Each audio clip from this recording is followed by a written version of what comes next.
He was telling generally, ameona 10,000 acres, asikuje kukatakatia. We want it just as it is. When he was here, he was very excited about all the land he saw here in Kitui. We have Dr. Oluga of Health, Medical Services. We call him PS Washa. Mr. Stephen Isaboke of Broadcasting and Communications. Madam Betsy Njage of Fisheries and Blue Economy. We have, of course, Engineer Dr. Ngeno of Mutua Climate Change Environment, Mr. Julius Korir of Water, my predecessor, Bwana Kimutai, he is now in mining, and Your Excellency, there's a lot of minerals here in Kitui. So I'm always pushing my colleague PS atutolee kwa ground hizi minerals zote. We have PS wa Mahasla, Madam Susan Mangeni of MSME. Karibu Susan. We have PS Mugambi of Forestry. Karibu sana. We have Dr. Imbunya of Public Service. Karibu sana. We have Mheshimiwa Abdisalan of National Coordination. Karibu sana. And last but not least, we have Madam Regina Ombam of Trade, who we work very closely with. Karibu, karibu sana. Your Excellency, we also have chairpersons of regulatory authorities and agencies. If you can all stand up, I won't be able to introduce all of you because of interest of time, but please, all the chairs of regulatory authorities and agencies, tafadhali musimame. Asanteni sana. We also have CEOs of regulatory authorities and agencies. Please, CEOs, if you can also just stand up. Let's clap for them, tafadhali. Your Excellencies, Head of Public Service always reminds us, hii ndio serikali kwa ground. And these are the people who make sure that we interface with the citizens in terms of ensuring that they are safe and they are able to go around their daily chores without any issues. We also have cooperation secretaries of the regulatory authorities and agencies. Please, cooperation secretaries, you can stand up also and be recognized. Cooperation secretaries. Asanteni sana. I believe we also have heads of internal audits of regulatory authorities. No? Yes, a few of them. Excellent internal auditors. And we have independent directors of the RAAs as well. Are they here? Independent directors? Yes. They also came. They're the ones who oversee their institutions. Your Excellency, thank you very much. This is the team that is here. We would like to give a special thank you to the Chief of Staff and Head of Public Service. He has really put us together as PSAs and regulatory authorities and kept us on our toes to ensure that as we regulate, we also enforce with a human face. We ensure that we don't overburden our citizens with too much bureaucracy and licensing. And most importantly, Your Excellency, the Chief of Staff and Head of Public Service always reminds us to enforce fairly, but also very firmly to ensure that our citizens don't just feel us on the ground as government, but that they enjoy our services, because many of them also pay for our services as we regulate them. Thank you very much for giving me this opportunity to say hello. We wish you a lovely 3 days in Kitui County. Na tafadhali padiem yenu yote ibaki Kitui. Tafadhali. Yote ibaki hapa Kitui. Ndio tujenge our local economy. Thank you very much. God bless you, and we wish you a fantastic day. Asanteni sana.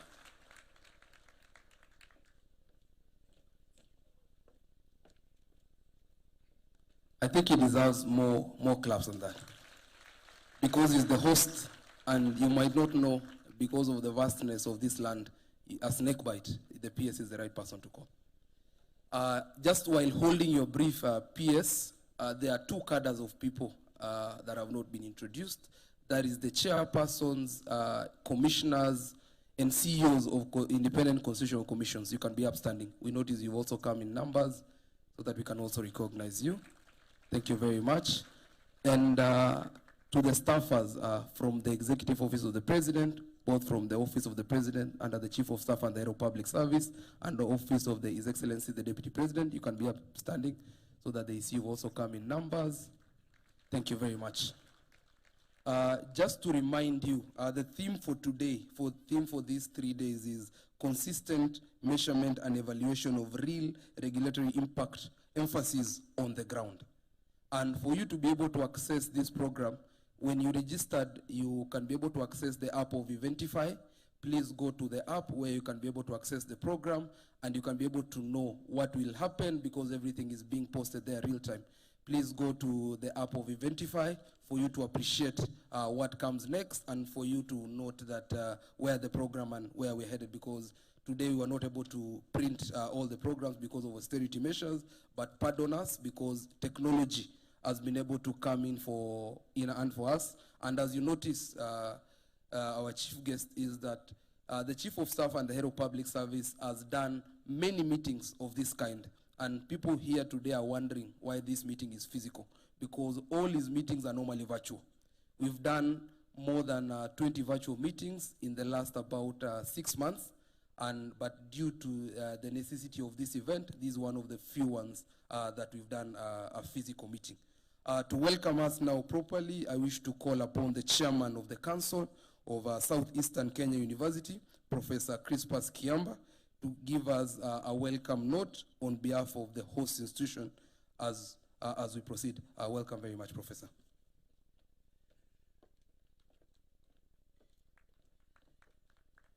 Before you do the clap, let's get this behind us. My name is Dr. Ndari. I'm here to represent our chair, Professor Crispus Kiamba, who was unable to come. So for those who are wondering, why is this very young professor? I'm not yet there, but I'll get there soon. I'll sit there with a neighbor who confessed that they already sent their per diem home, and I asked them, are you going to pay for your hotel? They say there's free, sir. But that's a good thing. It's going to happen, and please leave as much money in SEKU as you can. Since I was sent by our chairman, please allow me to just read his speech. Your Excellency, the Deputy President, the Chief of Staff and Head of Public Service, distinguished heads of regulatory authorities and agencies. I've seen my peers is here, Dr. Beatrice Nyangala. If I don't mention your name, maybe there will be a show cause at some point. I've seen my friend, we grew up together, Stevie Saboke. Thank you very much. Esteemed guests, on your extreme left is members of SEKU. Please, members of SEKU, rise on your feet so that you greet the people and welcome them. Thank you very much. Let me ask in particular for you to see our Vice Chancellor, Professor Douglas Shitanda. Professor is the one who has been working with the office of the organizers for this event to ensure that everything is seamless. Ladies and gentlemen, good morning.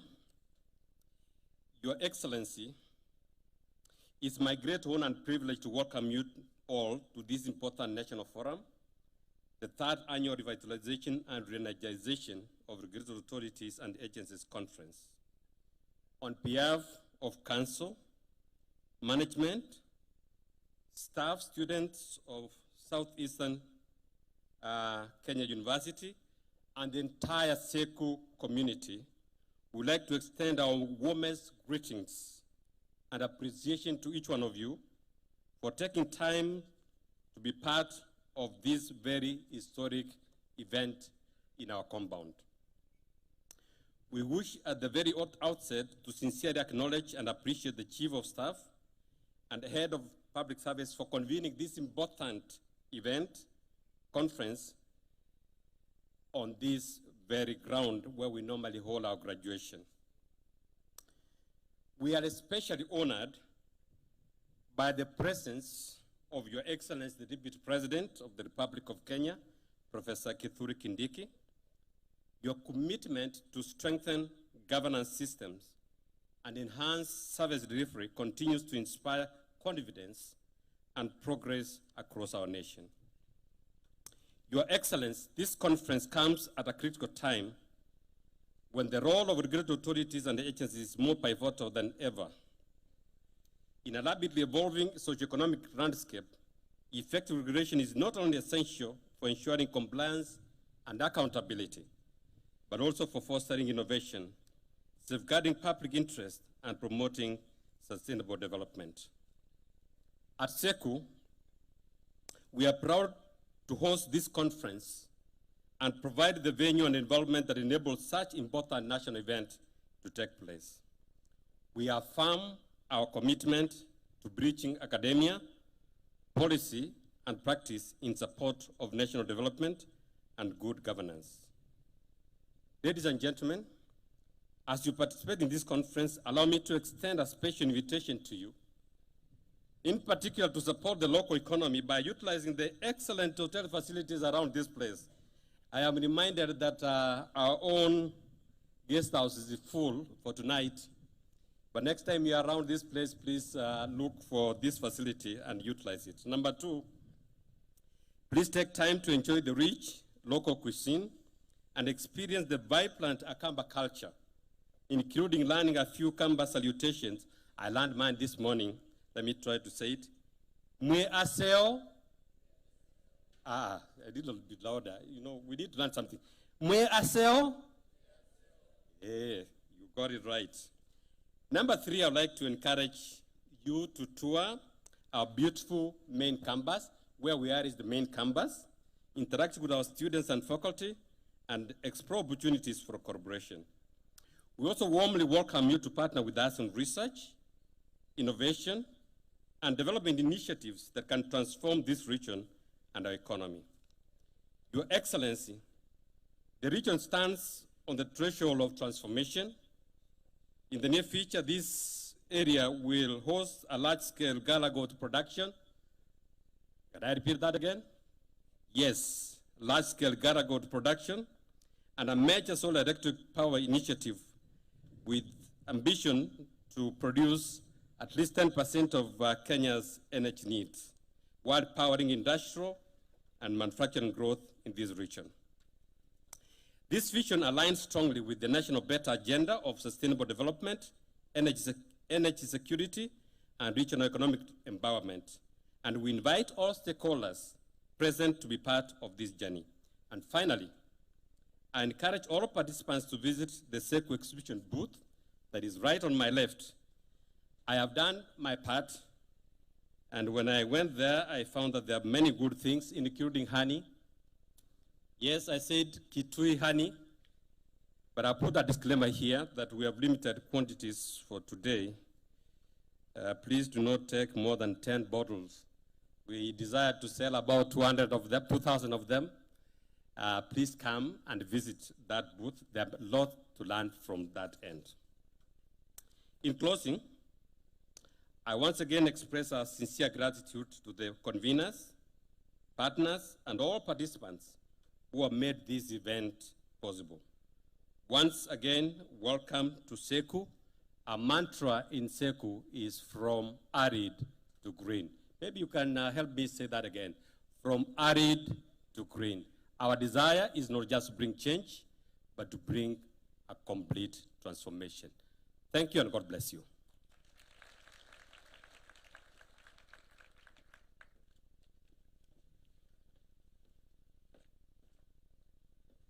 Thank you very much. All of us now feel welcome to SEPU. And it is at that point that I wish to welcome on stage PS Beatrice Nyangala to give keen remarks. Then you may proceed to welcome the Chief of Staff and the Head of Public Service. Karibu sana, Madam PS.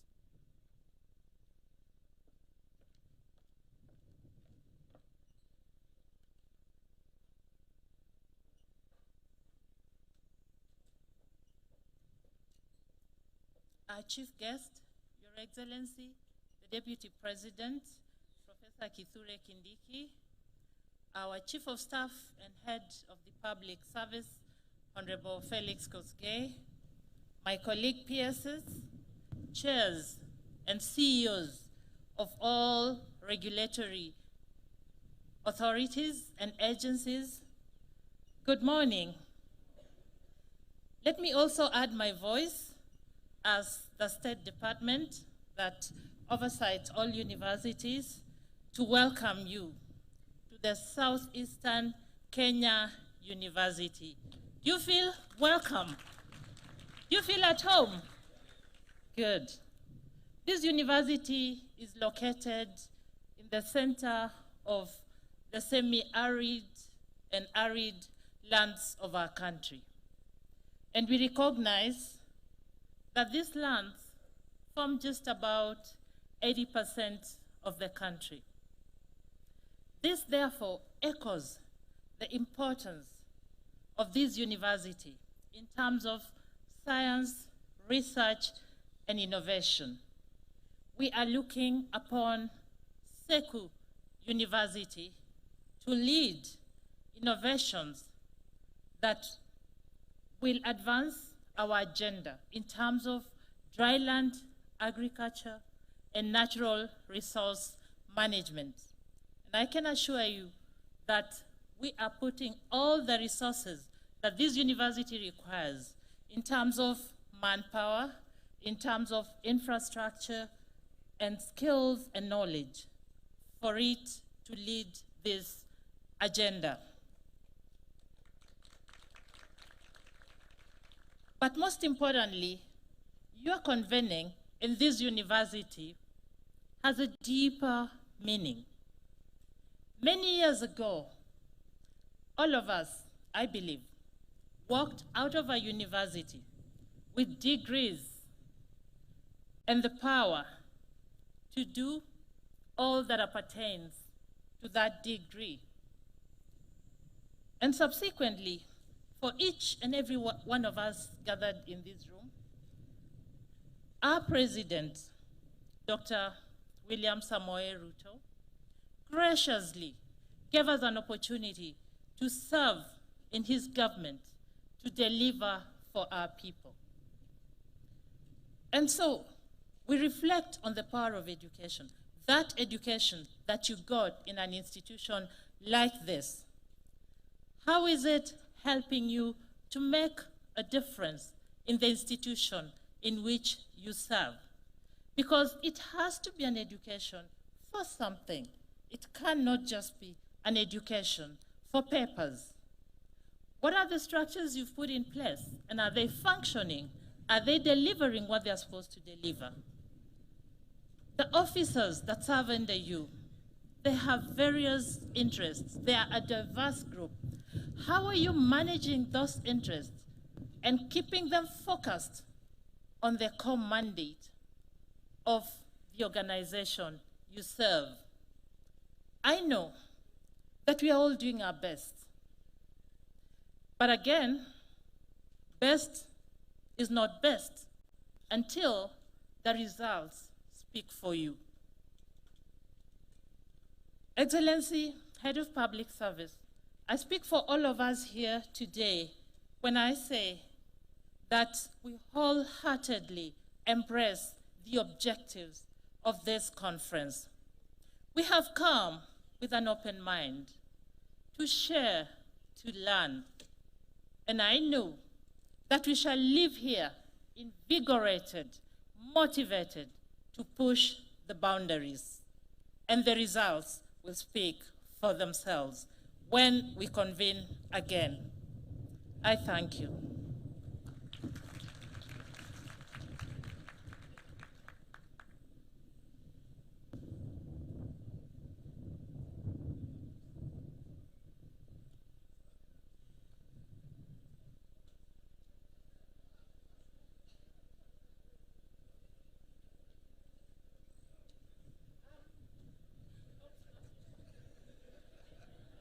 I was feeling like a guest because Kiprono was doing such a good job. I thought he was going to give some buzz lines from my remarks.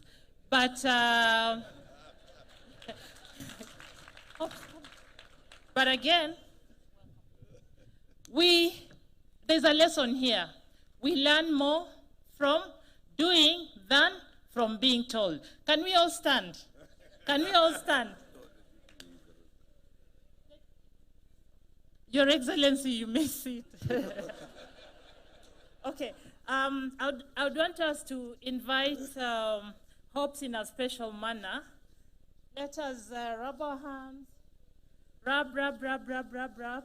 Okay, this is different. Okay, give me 3 fingers. Shake 3 fingers for our head of public service. Now please touch your cheek. Touch your cheek. Touch your cheek. Touch your cheek. Touch your cheek. Can you touch your cheek? Touch your cheek. Cheek. Touch your cheek. Touch your cheek. Okay, you see, we do more from what we see, not what we are told. You all got it right, but you are looking at me, and I'm like, touch your cheek, touch your cheek. Thank you very much.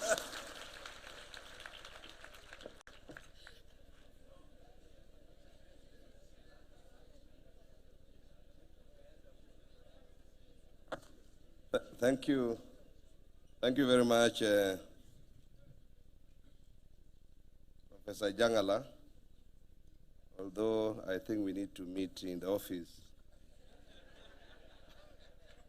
After this, for setting me up because I can be fired, for asking my boss to stand. So before I'm fired, I have to deal with you.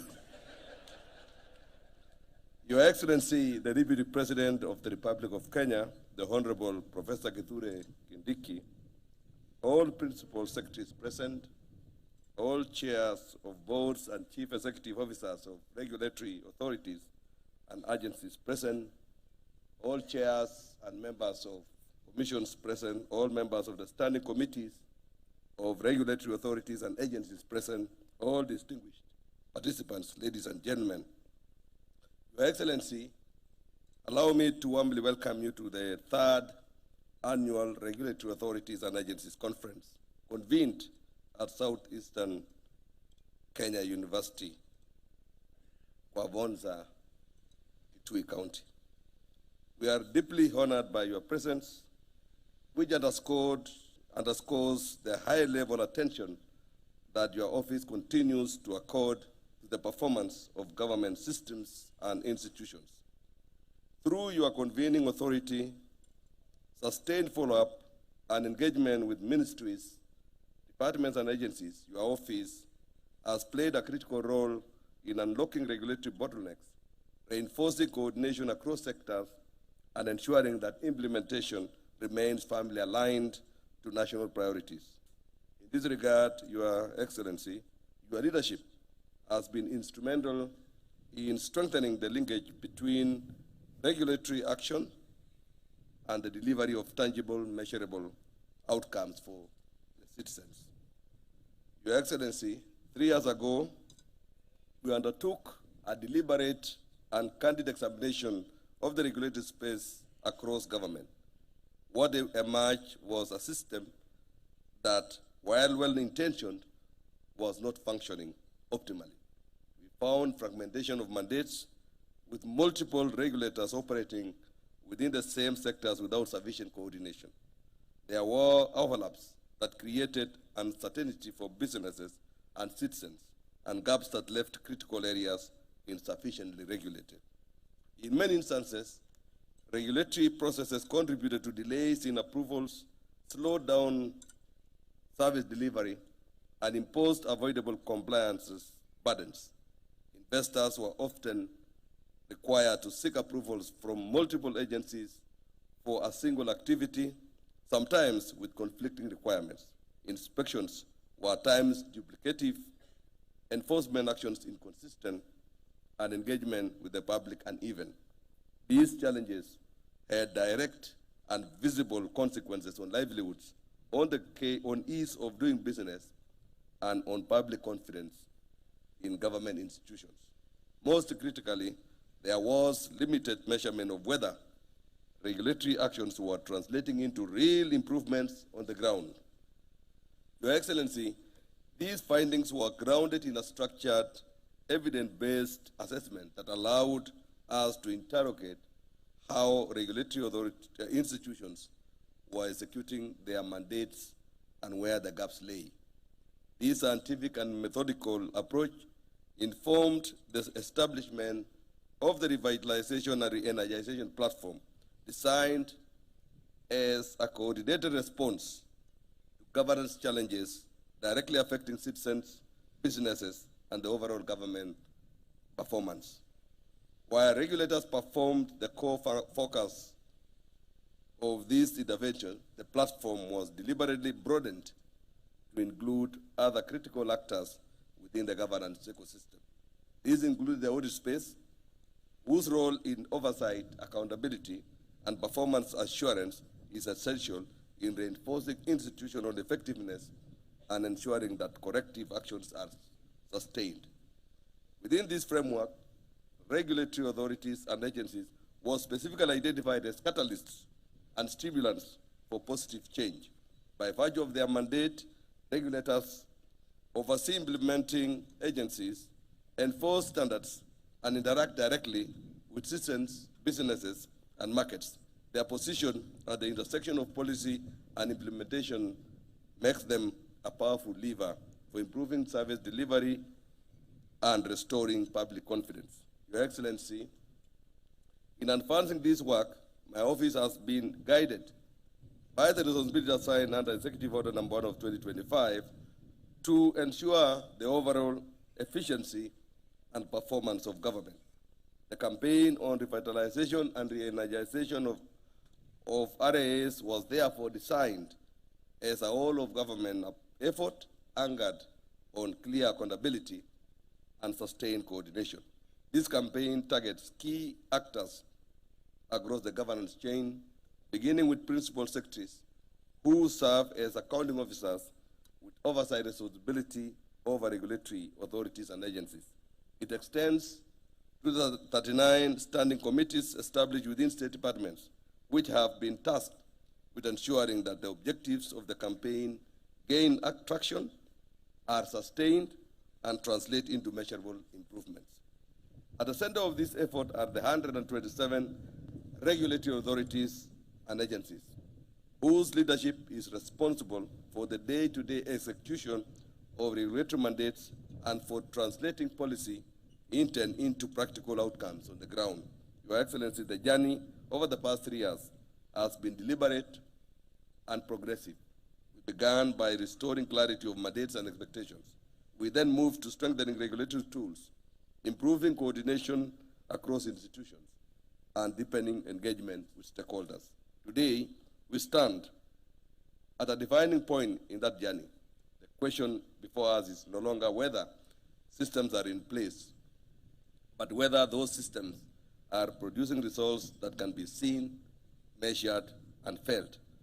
This is the context in which this third conference is convened under the theme Consistent Measurement and Evaluation of Real Regulatory Impact on the Ground. This theme calls upon all of us to move from activity to impact, from process to outcomes, and from intention to evidence. Your Excellency, regulatory authorities and agencies remain one of the most visible expressions of government at work.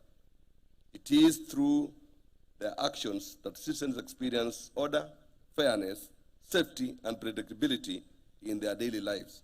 When regulators function efficiently and in a coordinated manner, they stimulate economic activity, facilitate investment, and protect public interest.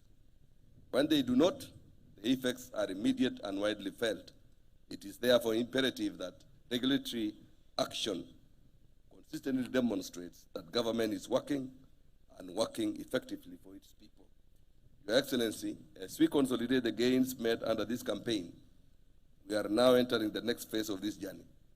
The intention going forward is for regulatory authorities and agencies to take full stewardship of this agenda, regulators are expected to increasingly self-regulate, sustain the momentum of reform, and take ownership of strengthening coordination, accountability, and performance within their respective sectors. In this regard, they are expected not to drop the ball, but to ensure that the regulatory space remains strong, responsive, and impactful. It also envisages that the regulators themselves will take the lead in organizing future annual convenings as part of institutionalizing this platform and embedding continuous improvement within the system. Your Excellency, as we commence this conference, we do so with a clear sense of purpose and responsibility. This platform provides an opportunity to reflect on progress, interrogate our approaches, and refine the tools that will enable us to deliver measurable results consistently. I encourage all participants to engage openly, draw from evidence and experience, and remain focused on practical solutions that can be implemented and sustained.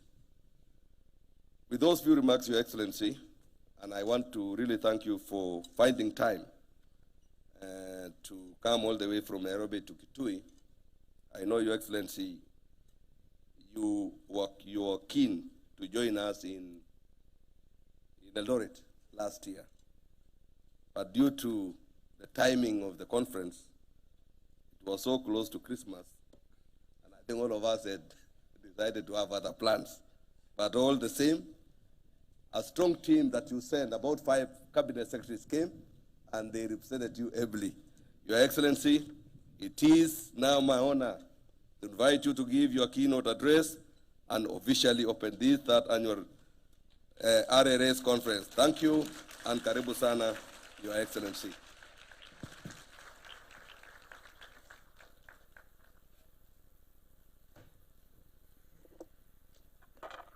Please be seated. Please be seated. Hopes you have done better than Beatrice. She told us that we learn more by what we see, but not what we hear. She forgot to invite our boss.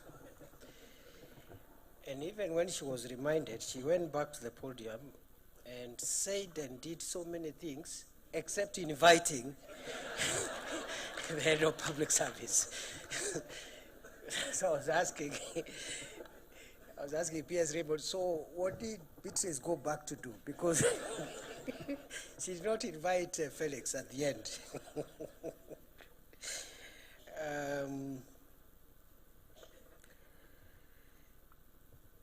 Yes, it is true, Hopes. I wanted to be with you on the 2nd of this kind of forum last year.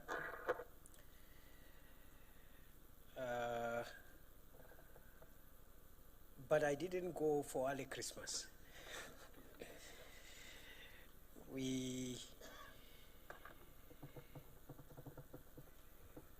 So let me start by thanking this great institution, SEKU, for hosting this very important forum. I am very emotional whenever I have occasion to visit an academic institution, because I spent quite a big chunk of my working life early in this kind of a setting. And sometimes I wonder how I ended up leaving a wonderful place like this one. Head of Public Service, the leadership that is here, PSs, chairs, CEOs of regulatory authorities and agencies, the council, vice chancellor, staff of this university, and all the other dignitaries present.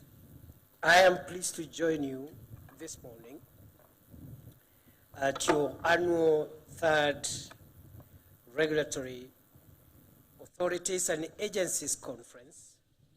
At this juncture in our country, as we continue to advance and revitalize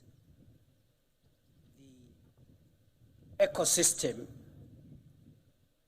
which is responsible for regulating the interface between government and our citizens. I commend the Office of the Chief of Staff and Head of the Public Service for steering the continuous structured engagements with regulators. Thank you very much, Felix, for fostering candid reflections, strengthened and sharpened alignment with our national priorities, particularly our driving paradigm of the bottom-up economic transformation agenda. On a daily basis, I hear the voices of Kenyans across our country, from Kisumu, where fishermen and traders are demanding for clean, pollution-free water, to Eldoret, where farmers and transporters are looking for affordable and predictable fuel, to Mombasa, where businesses call for fair standards and fair competition, to Garissa and Turkana, where communities emphasize on safe access to safe water and environmental protection, Nairobi, where wananchi expects safe buildings, reliable services, and orderly urban systems. I'm sure even here in Kitui, the call for responsive regulatory environment echoes. Across all these regions, the message is clear and consistent that Kenyans want a government that delivers, that protects and serves them efficiently, and creates a fair and predictable environment for opportunity. In many respects, the government that citizens encounter is you, the regulators. Regulatory authorities and agencies are the most visible and tangible expression of government in the daily lives of the people.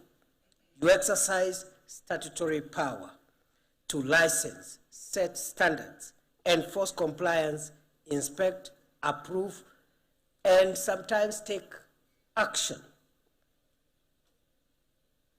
In the process, influencing markets, safeguarding livelihoods, and protecting the welfare of millions of Kenyans.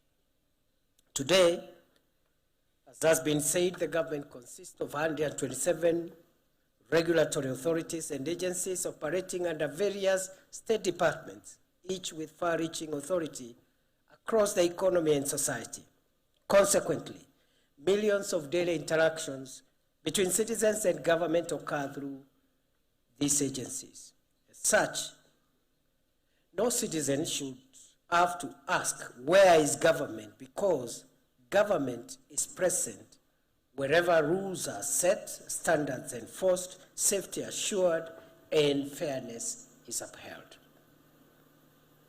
Colleagues in government, this reality places a profound responsibility on all of us, because when regulatory action is weak, inconsistent, or compromised, government itself appears weak.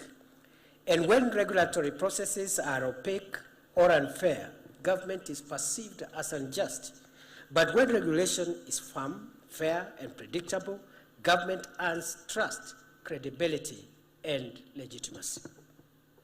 This is why failures in regulation are so costly, because when buildings collapse, when water bodies are polluted, when businesses shut down due to multiple taxation, when all manner of regulatory ills affect citizens, they reflect a breakdown in the everyday touch points through which citizens judge government.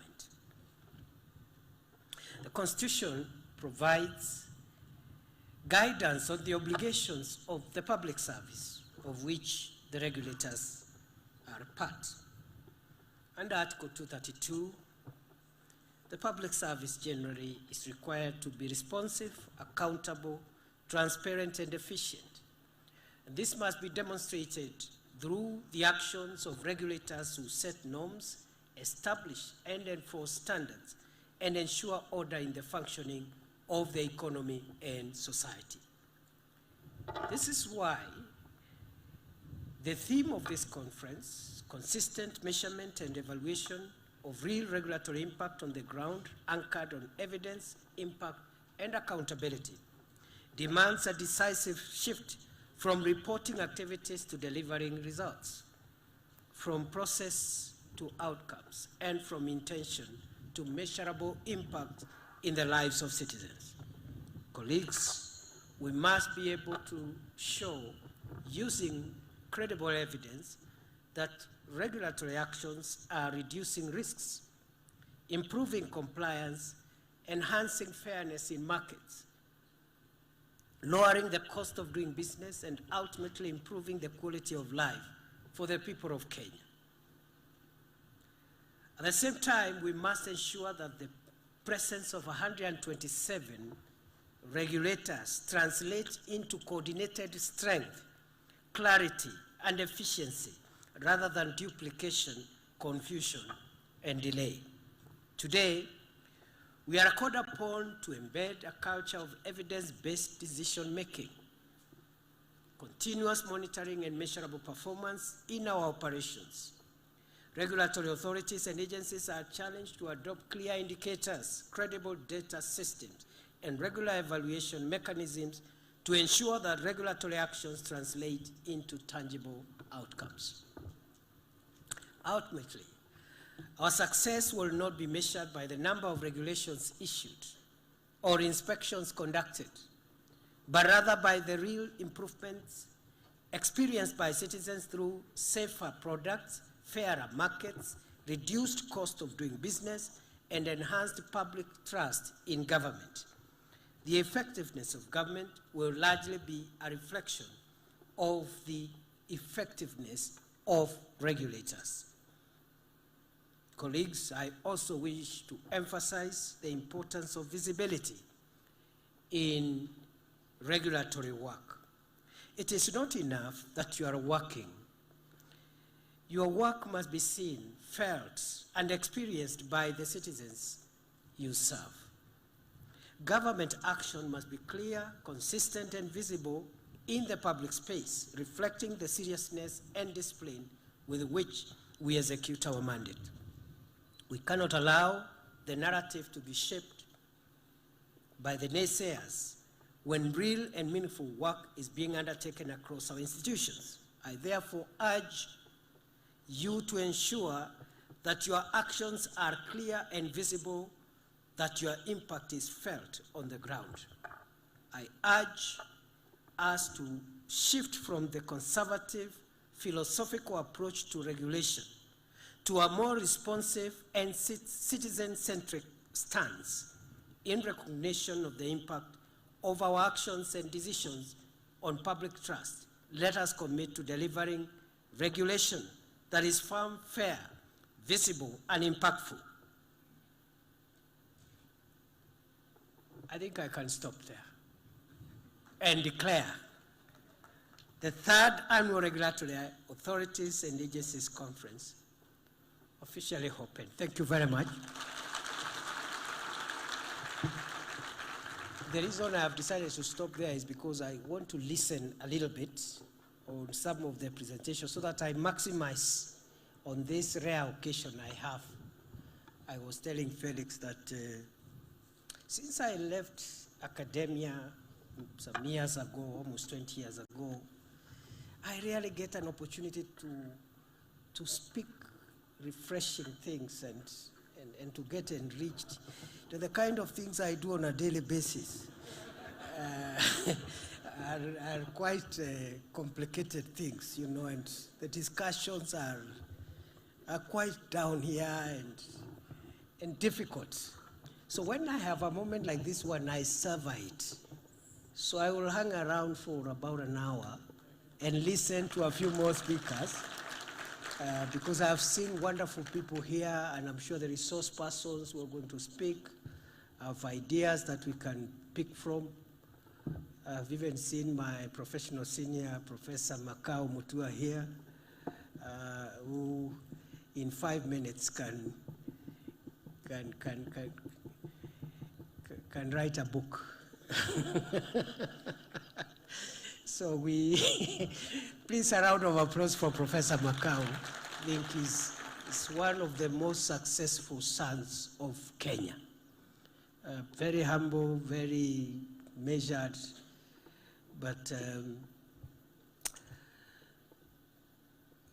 Professor Makau, we may not know because we are at home, but I know the kind of work you've done around the world. And I still have very fond memories of our days in the third world approaches to international law in many places. And all the other colleagues, it's good to reconnect. I look forward to listening a little bit. And before I forget and get into trouble, like Beatrice almost did, I bring you greetings and good wishes from our leader, President William Samoei Ruto. Thank you very much and have a good morning.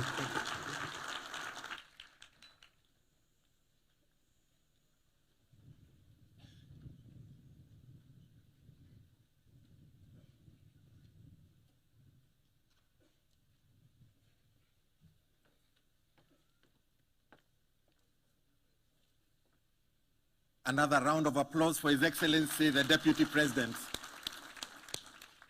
Thank you very much, Your Excellency, for those very, very inspiring remarks. And now we feel energized to be able to start our conference and go on to serve the citizens, founded on our agenda, which is the bottom-up economic transformation agenda. Your Excellency, before we go to the next session, please allow me to recognize some of the leaders from the National Assembly that accompanied you to this function. We have Honorable Kawaya, Member of National Assembly for Mwala. Makofi tafadhali. Karibu sana, Mheshimiwa Kawaya. We have Honorable John Bwire, MP for Taveta. Makofi kwake tafadhali. And we also have Honorable Mohammed Abdi, the MP for Lafe constituency. Karibu sana. Your Excellency, we also have one of our local leaders here, a former minority leader of Kitui County Assembly and member of County Assembly, former, for this area called Kwavonza. He's called Honorable John Kisangao. Here locally, Your Excellency, we know him as Mbaki. So he came to welcome you to his ward. Thank you very much, Your Excellency. And now I invite Collins to show us the way into our next session. Thank you very much.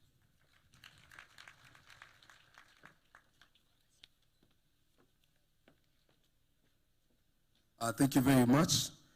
Now that the session is officially open, I wish to call on stage two people, that is Dr. Linda Musumba and Alex Mwaniki, who will be taking us through the key features of the revitalization and re-energization of the RAS campaign. Dr. Linda Musumba is the head of department in the Audit, Legal and Regulatory Compliance Department, an office domicile within the Office of the Chief of Staff and the Head of Public Service.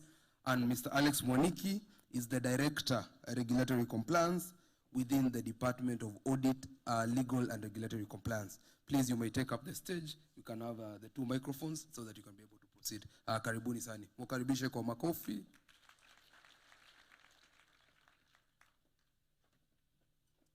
Your Excellency, the Deputy President, all protocols observed.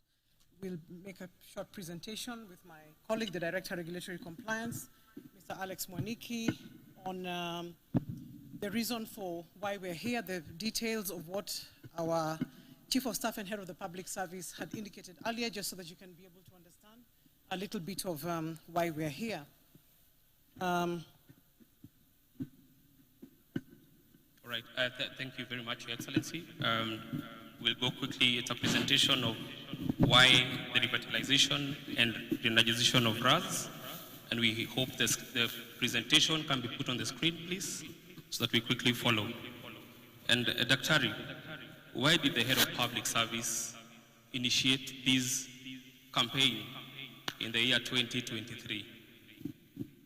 Essentially, Alex, the head of public service, when he joined the office, of course, upon his ascendance to that office, one of the things that he did was to commence his tour of duty by carrying out a series of studies. And what he did was to initiate studies. And among the findings from those studies was the fact that regulatory authorities and agencies are very key to ensuring the achievement of the promise that had been made by His Excellency the President and this administration to Kenyans. And therefore, that finding led him to think about regulators and the space that they can occupy to be able to ensure that there is achievement of those promises that had been made during that campaign. And of course, to address the inertia in the performance of regulators, we've always had regulators for the longest time, and he felt that there was more that could be done to be able to ensure that premier service delivery, which is a core goal of this administration, would be able to be achieved. Then the other thing that he thought about was to be able to capacitate all the regulatory authorities and agencies to be able to do their work and achieve their mandates, which are really, really core. Because if regulators achieve their mandates, then you're going to see Kenyans appreciative of the fact that they have been reached or felt by government, given that regulators handle very core services and duties in this country. Then obviously, to ensure accountability for citizens, so that I think you indicated earlier on, I think Collins mentioned, NEMA.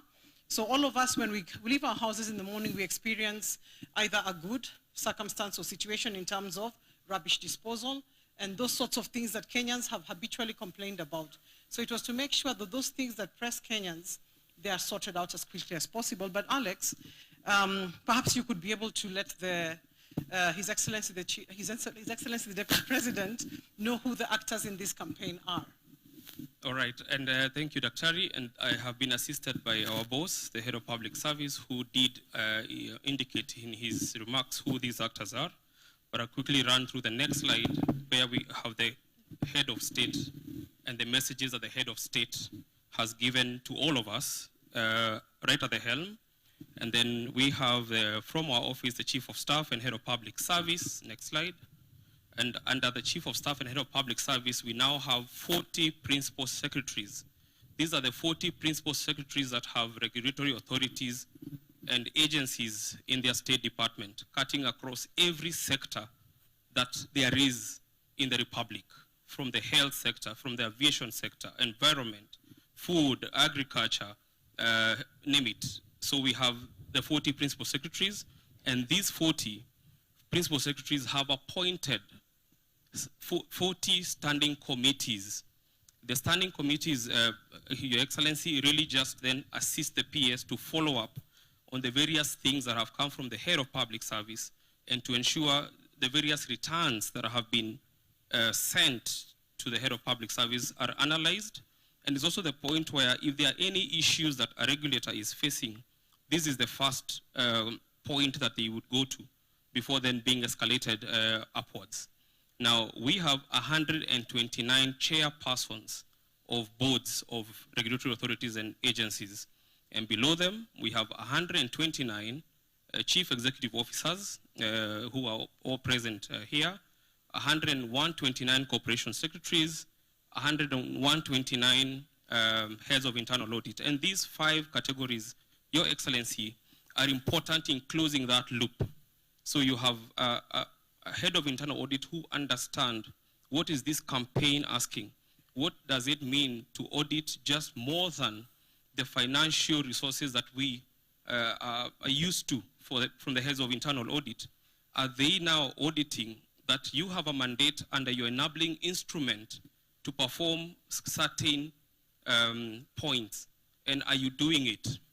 And finally, we do have hundreds of implementing agencies, Daktari, and of course, the public that we all serve to ensure that they get the premier services that this government has promised the public. Now, moving on, Daktari, what are the milestones or what are the strategies that the head of public service or the office of the head of public service has used in this campaign? What it is that what has the office done? What scientific ways have been used, and what is being done as we speak to ensure that that vision of His Excellency the President is achieved? Thank you. Thank you, Alex. Clearly from the figures that you have narrated there, quite a number of people, and I think in short we have 129 regulatory authorities and agencies. So among the strategies, the first one of course is circulars and guidelines. I believe members in this room, all regulators, our principal secretaries and our chairpersons and CEOs, the corporation secretaries and heads of internal audit have received circulars that have been sent by the head of public service, informing them of what they need to know, bringing to their attention things that they need to take into account. Accompanying those circulars have been guidelines that have been produced within the office under the direction of the head of public service, which explain, for example, the biannual reporting tool that you normally fill every 6 months to be able to clock your performance. Those are some of the guidelines that you have received to be able to know what to do. Others are sensitization and training. We've had a number of trainings where we've been able to call regulators. You remember meeting in Nairobi, in Kisumu, to be able to be trained on how to fill the biannual reporting tool. Of course, stakeholder engagement by regulatory authorities and implementing agencies. As regulators, you of course carry out sensitizations and also you hold stakeholder engagement. Some of you have called on the public service, and we've been able to come to some of your meetings where you've been able to engage with your stakeholders as you bring to their attention the expectations that there are. The biannual reporting tool, one which Alex will speak about in more details, Your Excellency. This is a tool that has got parameters and markers. It is still what we would call a simple tool because I believe that in time there can be a more complex tool developed to be able to measure even deeper parameters. But for now, at the start of the campaign, the head of public service thought we should use a simpler tool just to be able to align the thinking and begin measuring things. So one of the things that has been interesting for us is how to be able to measure, how to cause measurement across different entities doing different things, but nonetheless still making an attempt to be able to measure. Then we've also been able to do tracking and monitoring. Internally, of course, the regulatory authorities and agencies have their own internal methods to be able to track and monitor. The same with the standing committees.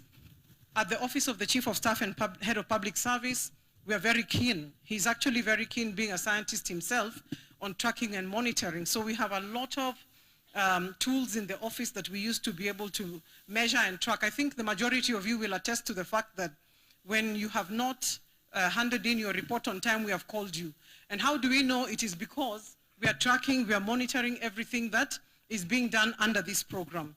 And then, of course, the annual regulatory authorities and agencies conference, this being the third, for which we are grateful to be able to meet all of us. Another thing, Your Excellency, the head of public service has been keen on meeting all actors together to be able to meet our principal secretaries who lead within the state departments, meet them at the same time or together with the standing committees, at the same time with the corporation secretaries, the CEOs, and the heads of internal audit, because it's a loop.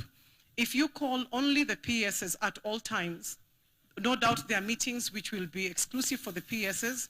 There'll be those that will be exclusive for the different, but often it is good to be able to call them together, as the head of public service has pointed out, so that there's alignment and the loop is closed.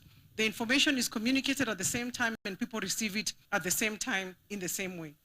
So Alex, perhaps you could maybe draw attention. What are some of the milestones from the efforts that have been made by all these people who are gathered in this room?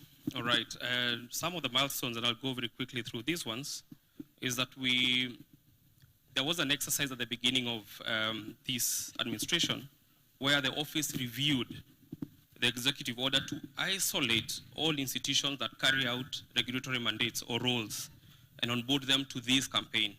You will note, Your Excellency, that according to the SEKU categorization, we have about 78, about 80 regulators that have been categorized as regulators by SEKU. But you have also seen, Your Excellency, that the list in this campaign is 129.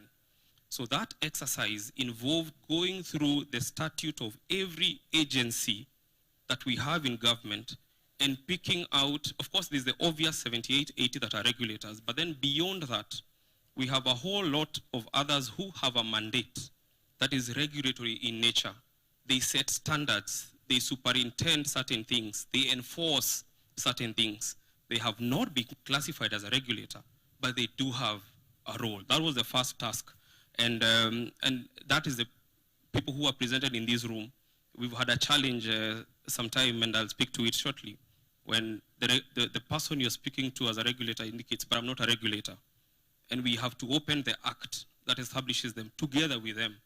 And we read, let's go to section 4C.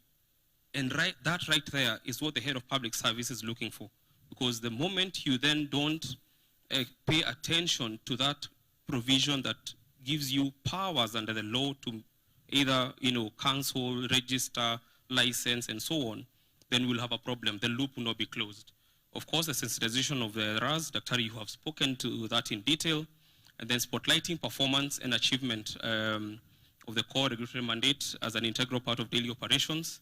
You will note that there was a ceremony in December where the head of public service recognized some of these regulators because of exemplary performance.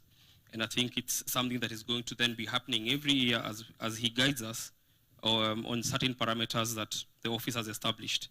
Then the focus here really is on premier service delivery as the deliverable for regulatory action. You will note, Your Excellency, the program is rich with sessions that the regulators will be speaking themselves on what it is that they have done to ensure that there's premier service delivery to the Kenyans.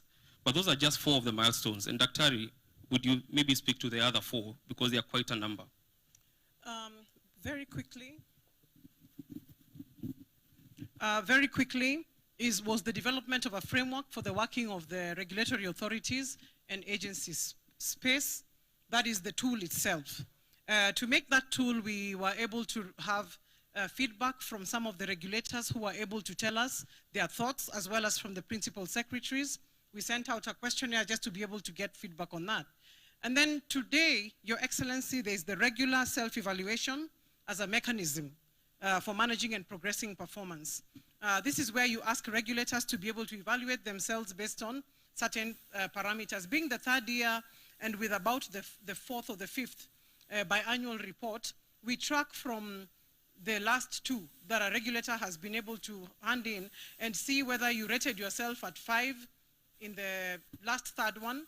The last one, perhaps you rated yourself at 7, and this time maybe you've given yourself an 8, and just see that growth and how it, how it progresses.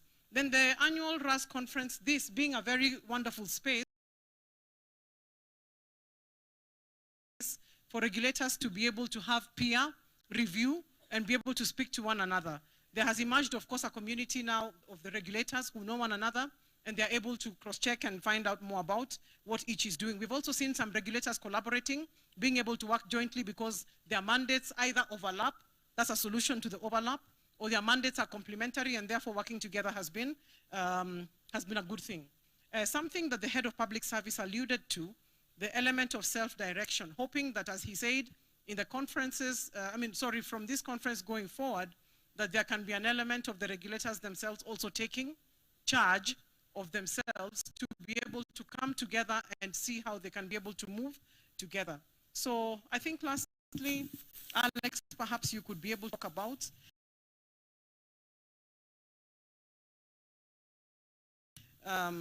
what to look forward for in this 4th campaign, the 4th year entering. We are looking forward to, as we enter the 4th year of this campaign, we are pressing on to Singapore, Your Excellency. We are pressing on to Singapore. What we are trying to look for, what we are trying to achieve is the visibility of the norms and the standards that you set as regulators, a facilitative posture. The head of public service from the beginning of this campaign, Your Excellency, has had a consistent message. Yes, you are a regulator. Wewe ndio mwenye kiboko. When something goes wrong, you're the one to come and, and punish, so to speak. But as a regulator, you must also then be seen to be facilitative. So it's a thin balance, Your Excellency, that the regulators have been urged to achieve, in as much as Natua Kiboko are also facilitating compliance. So that is not when a regulator comes on site, when they see an EMA vehicle, or they see an NCA vehicle, or they see the next vehicle, then people are running and scrambling. Or they see NACADA. I think those are the ones we are more used to, people running when a NACADA vehicle passes. But it is to be more facilitative in as much as we are looking at enforcement. So that balance, to achieve that balance of facilitating, and of course, ensuring there's compliance and enforcement, what we look for in the fourth year is enhanced stakeholder engagement. We will not move far if we are not moving with our stakeholders. And that alliance has to be built for compliance. This is to implementing agencies and the public. The third is for us to develop acting reporting tools. We note, Your Excellency, Head of Public Service, some of the feedback that we have received is that some of the RAS have now started issuing biannual reports to the implementing agencies. The same way that the Head of Public Service requires you to submit your biannual reports, the feedback from yourselves is that we have also developed custom-made certain forms that require our implementing agencies to return, and of course, the issue of requires strict reporting thereof. So yes, you have submitted the forms, but are you following up to ensure that everyone has complied in terms of the returns that you then seek from them? And of course, all actors to take lead. And again, I say again, Your Excellency, the Head of Public Service invited, particularly from the agencies, actually 6 people. You have the chairperson of the agency, you have the chairperson of the independent board committee, or the committee that deals with the core mandate. You have the CEO, you have the corporation secretary, and the head of internal audit. So even if a chairperson was to leave because the end of term or for whatever reason, there's a board member who's there. If the CEO is to leave, you have the corporation secretary, who is again the link between management and the board. You have your internal audit present. And these core heads are the ones to take the lead and to cascade whatever needs to be cascaded down to everybody else. And the last, as we look forward to the fourth, again, as the Head of Public Service indicated in his remarks, is the challenge of self-direction. The challenge of self-direction to ensure that from now till the fourth conference, we have a small committee formed by yourselves that would run this campaign in collaboration with the Office of the Chief of Staff and Head of Public Service. Alex, perhaps maybe you could just, if Collins allows me, he's supposed to then take you, Your Excellency, through the results of the biannual reporting tools that have just recently been returned by the regulators. So if you kindly allow. Thank you. This will be a shorter presentation, Your Excellency. Most of it has been covered from that initial presentation. If we go to the next PowerPoint presentation, Silas, would be grateful so that we quickly run through this. And just to, are we on? Okay. So these are the biannual reports that were developed by the Office of the Head of Public Service. They have moved from the first edition in 2024. There was a second edition, and there was now a third edition, which is what has been analyzed. And I'll quickly just take you through the slides to give that report. So we'll just move to the next slide. Oh, thank you. So again, the foundation of these reports began in May 2024, circular issued by the Head of Public Service. The returns that we are looking at were returns that were submitted in October and 31st of March, so they are biannual. And once the agencies do these returns, they send them to their standing committees at the State Department. And again, the dates for those given for the reports, the first biannual reports, 2025, they were then submitted to the standing committees, and the standing committees submitted reports to the Office of the Head of Public Service. The second biannual, 31st of March, from the agencies, and on 9th of April, we received the reports from the standing committees. If we move on to the next slide, So 2025, now last year's conference, the compliance rate of returns was 84.5%. What we're looking at now, we have received from yourselves, the regulators, 96% compliance. So, Head of Public Service, you recall, you raised a question and a challenge in the last conference. How can you be a regulator asking for compliance, yet you yourself cannot comply with a simple biannual report that is requiring you to fill and submit? So we have seen an increase, and of course, there's always a little failure, and we have 12 agencies, Your Excellency, out of the 129 who did not submit the reports as required. And of course, this is a concern for the 12, that is, because the same question that the Head of Public Service raised, we raise it again. You are a regulator. You require people to comply with certain standards or norms that you have set, yet you fail to comply despite follow-ups and reminders. So that is the status of compliance. So it has been impressive this year. So 96 and compliance and 4%, 96 compliance and 4% did not comply. We move on to the next slide. This is an interesting slide. And this slide is on mandate misalignment and its implications. Your Excellency, there are a number of entities that have classified themselves. In that tool, they have returned the returns, yes, and they're telling us, guys, we are implementers. And they call and say, we wrote to you, we are implementers, we do not regulate. But when we review their frameworks, there's a clear, or rather they have dual mandates. Yes, you are an implementer, but there's a provision in your law that gives you a regulatory mandate. And this now raises a critical concern, Your Excellency, when you have an entity that does not recognize its regulatory role, how then effective will that entity be in discharging that particular mandate? So you have ticks in all, you have, let's say, 9 mandates. You have ticks in 8, but 1 you do not have because you are an implementer and you don't want to get involved in the regulatory role. And I think one of the things that we're going to do, Your Excellency, is engage the few that have returned reports indicating they do not regulate. Some have even indicated we're in the process of changing the law to remove that provision. Others have said, by the way, if you give us funds, we are going to implement that particular mandate. So it's a conversation we will request Head of Public Service to guide us on how to engage the few that have clearly indicated we are not regulators. So it means basically the powers that you have, the statutory powers that you have are being utilized if you are not ticking performance on all of them. We have a very important session after this, Your Excellency, where some regulators will be talking to us on how they measure the impact of their regulatory mandate outside the government frameworks. And I think it will form a very important conversation at that point. So the concern that this raises is where an institution has misinterpreted its mandate, then there's a risk right there. And one of the issues of this conference is to ensure that there's alignment, as you have guided in your opening remarks, as well as from the Head of Public Service. Now, allow me to just spend 2 minutes, Your Excellency, on this very important slide on how your regulators have rated themselves. In every of these biannual reports, we request them rate yourself.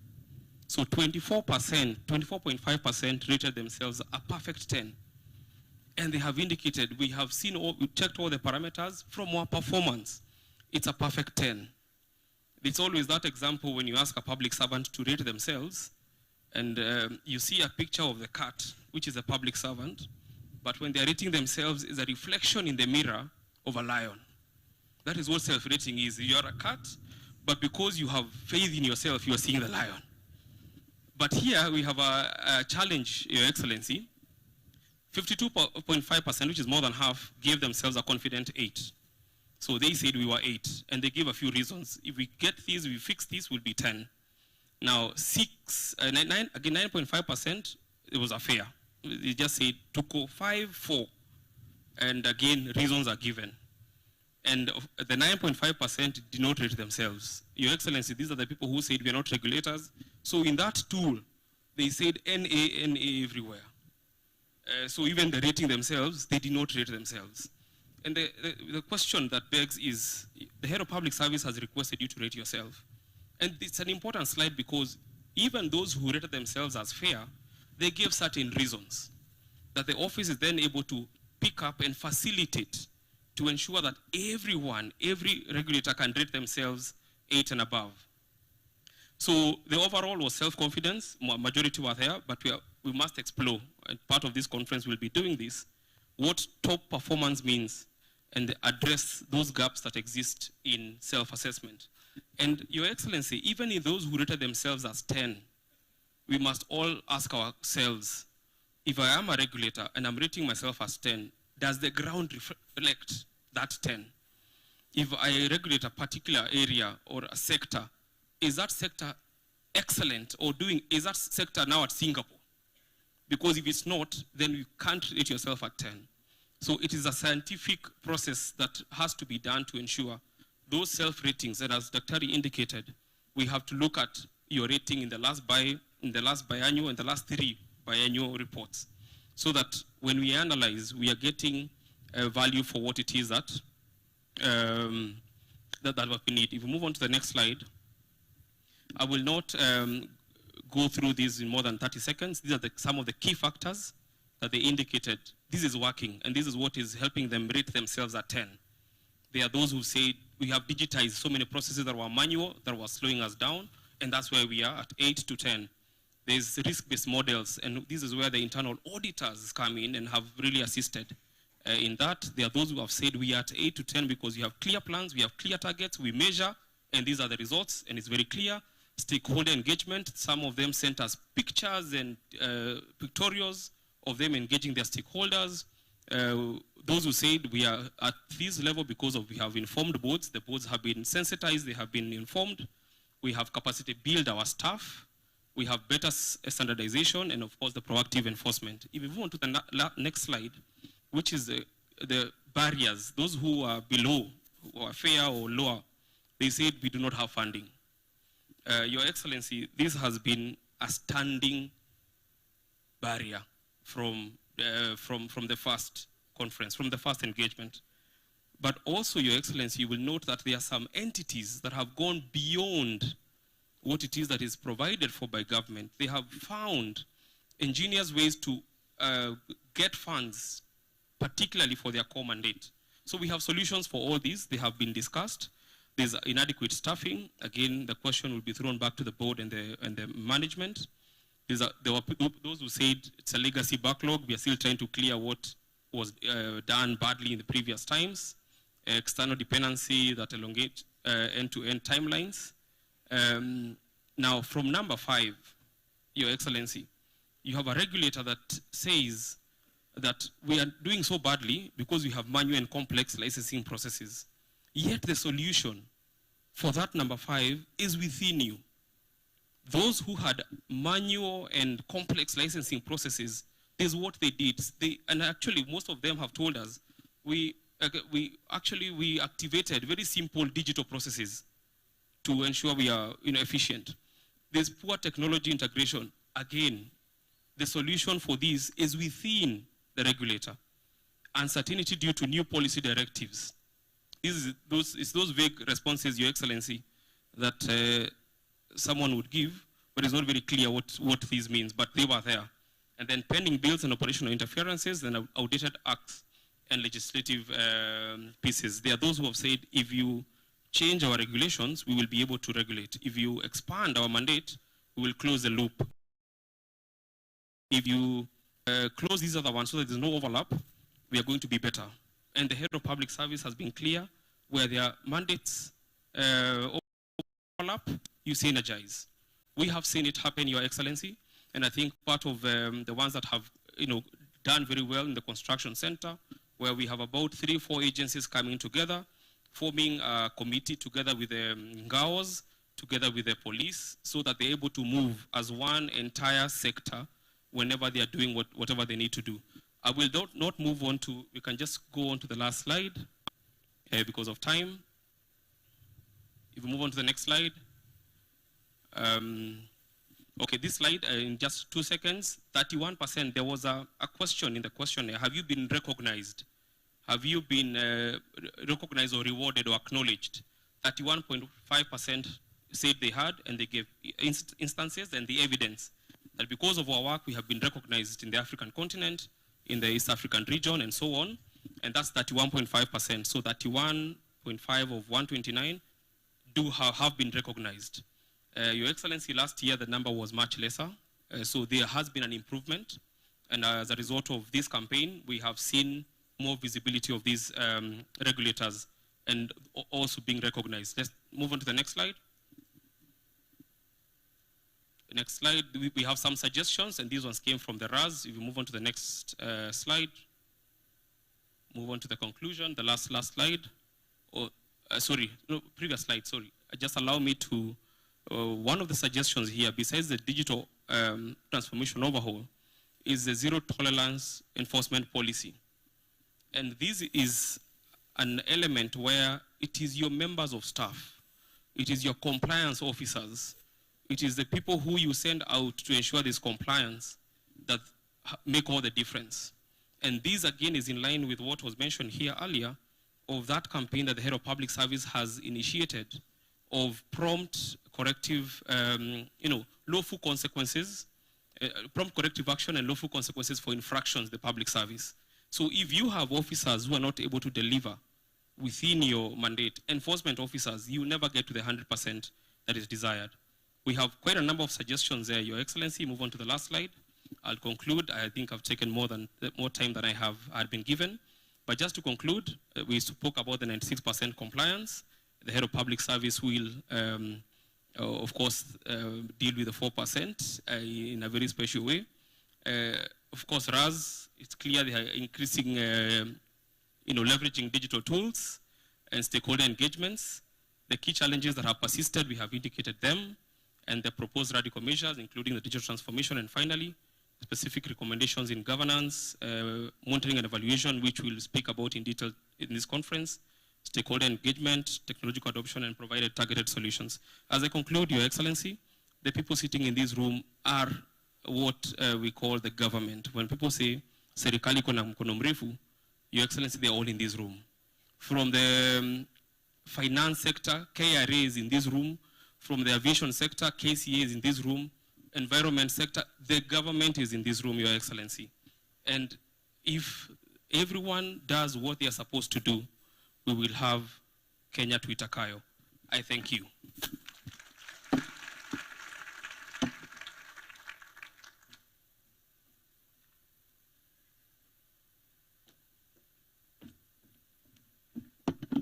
Makofi tena.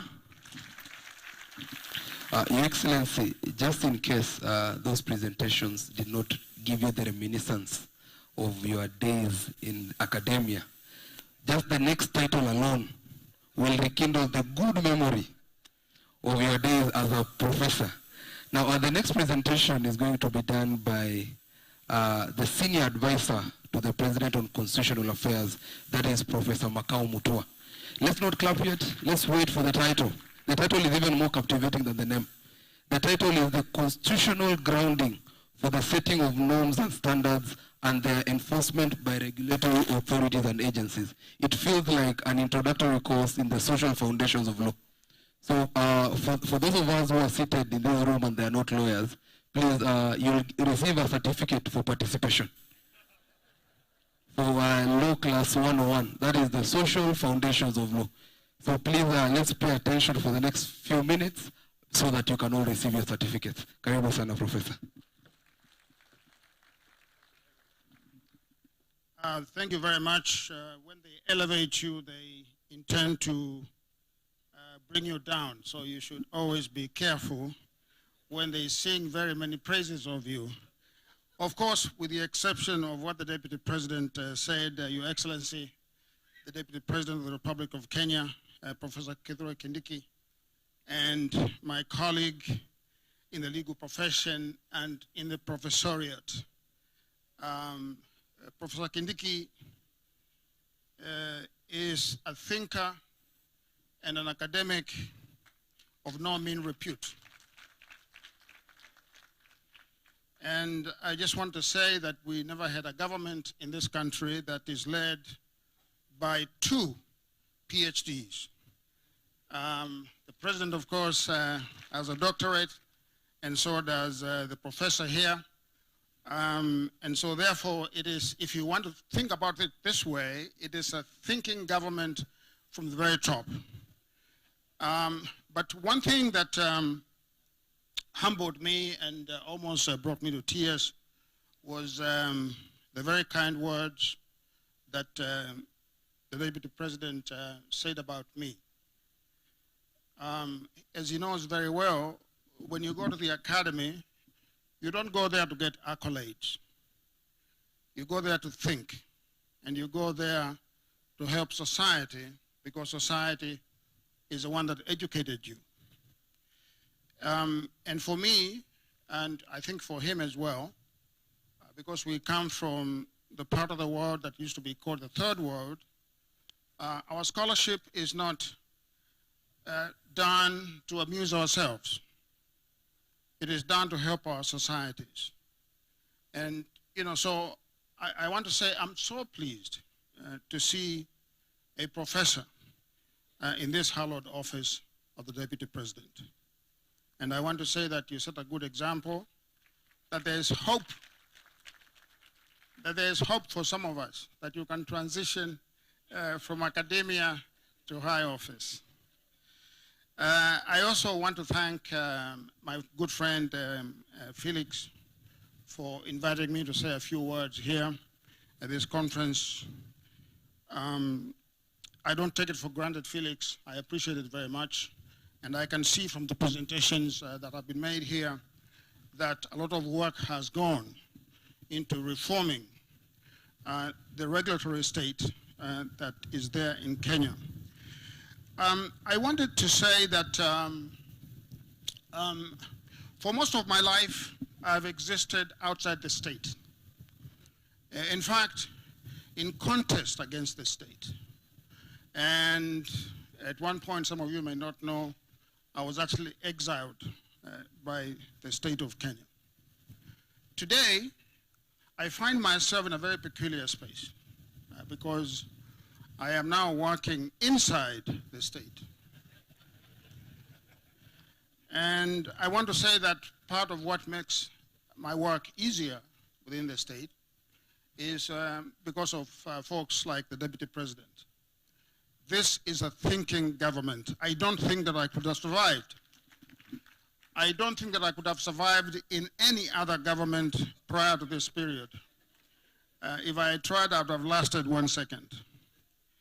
But today, I'm not here to tell you how to do your jobs or to lecture you on the minutiae of the administrative state.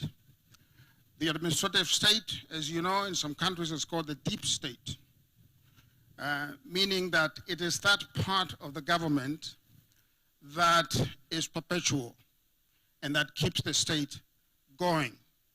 It does what has to be done to keep the country going. It is the brain trust of the country. So your duty as regulators is really sacred. And your duty is one that must be taken with all seriousness, as the Deputy President actually said. But I just want to map out for you a few things for you to consider, because I don't want to lecture for too long.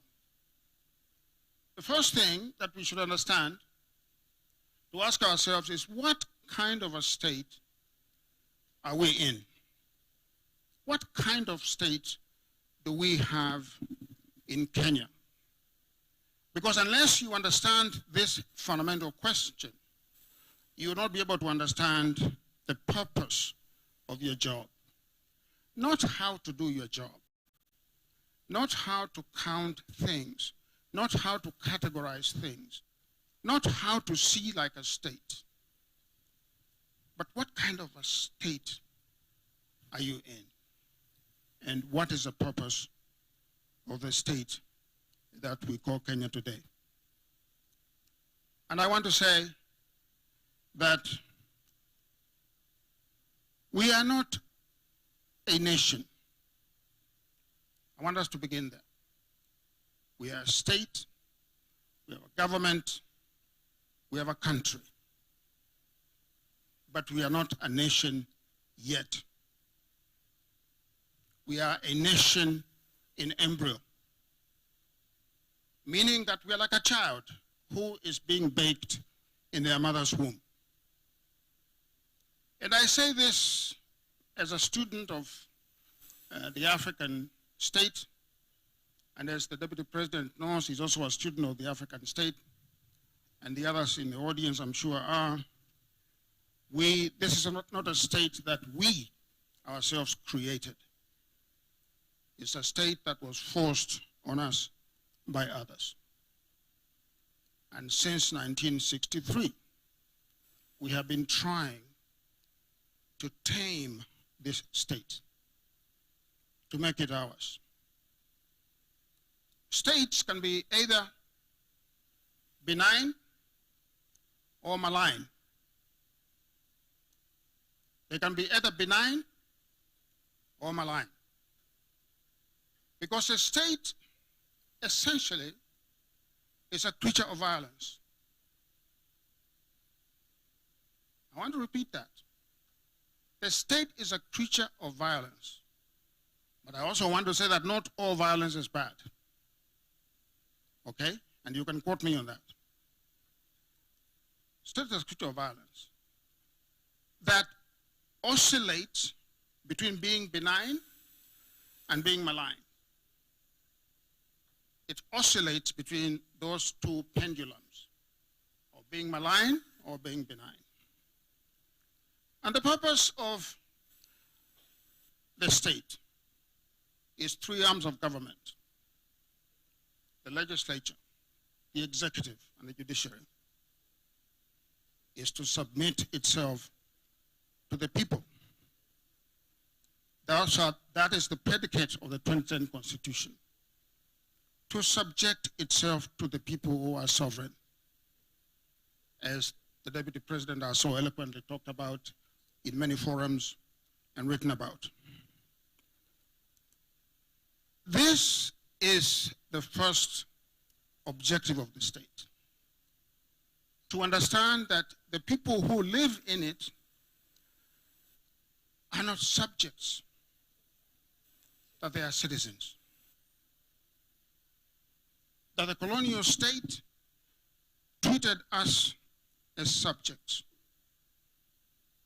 And since 1963, what we've been trying to do is to transform ourselves from subjects to citizens. Subjects have no rights. Citizens do. Subjects do not control their destiny. Citizens do. Subjects do not control their state. Citizens do.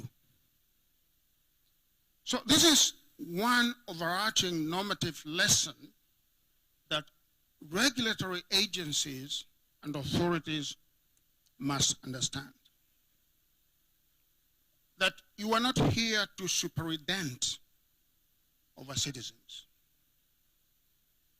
You are not here to imagine that you are more important than the citizen,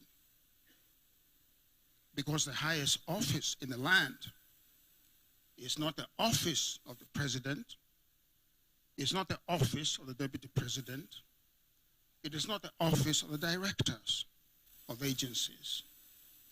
The highest office is the office of the citizen. So this is the fundamental lesson that I think all agencies must understand. And it is a movement, the transformational movement, both culturally, intellectually, and mentally, that agencies must learn to decolonize the state, to decolonize power, to decolonize attitudes of authority. This is the first lesson that we must understand. Because otherwise, the state will become a leviathan. The state will become a leviathan. The leviathan is a sea monster that is very difficult to control. Okay? In a sense, the colonial state was a leviathan. And to a large extent, and I challenge you to think otherwise, or to challenge me back, our post-colonial state, for the most part, has also been a leviathan. So what we did in 2010 was to take both normative, practical, legal, and constitutional steps to transform our state from being a leviathan to being a state of the people, to help us cohere as one nation, to help us develop a national consciousness as a people, what the Germans call a national zeitgeist, a national consciousness, which says that we are Kenyans. We are Kenyans, whether we come from Tharaka Nithi, whether we come from Kitui, whether we come from Samburu, whether we come from Wajir. We are Kenyans. And without that fundamental belief and submission to that notion, and the transfer of our loyalties from our identities into the idea of Kenya, your regulatory agencies will not perform because you'll be tribalized. You'll be driven by ethnic calumny and bias. And no matter how much paper you push, you can never overcome it if you don't have a national consciousness as a public servant. You must have that zeitgeist as a Kenyan. That is number one. Number two, the state that we got to defang and reform the post-colonial state, and it's been a very long journey, decenters the state from public life. Imagine that. The 2010 Constitution decenters the state from public life and puts the citizen at the center of public life. The 2010 Constitution is a constitution of permission, not a constitution of prohibition. As a normative value in the 2010 Constitution, it's a constitution of permission, not prohibition. And the reason why it is a constitution of permission is because the colonial state was not a state of permission. You know, if you ask your grandparents, they will tell you that Africans were not permitted to drink commercial beer. In fact, when Jomo Kenyatta came from the UK, he used to sneak into the house of, into Yashgai's house, the father of Yashgai, because Yashgai, because the father could buy bottled beer, and he could not, which he had been drinking in England. And so he would sneak in there to get his shots of beer. That's a constitutional prohibition, a state of prohibition. Ours now is a constitutional permission. So as regulators, you normatively approach the citizen as though he has permission to do something. You don't start by thinking that he is prohibited from doing something. Sio kumwambia hapana. No. You have to try to accommodate the wishes of the citizen. And what is the purpose of all of this? The purpose of all of this is to maximize happiness among the people. You as regulators, whether you like it or not, your job really is to maximize happiness. Did you know that? It's to make me happy, not to make me sad. When I come to your office, I want to go away whistling in the wind in happiness because you have served me as a citizen.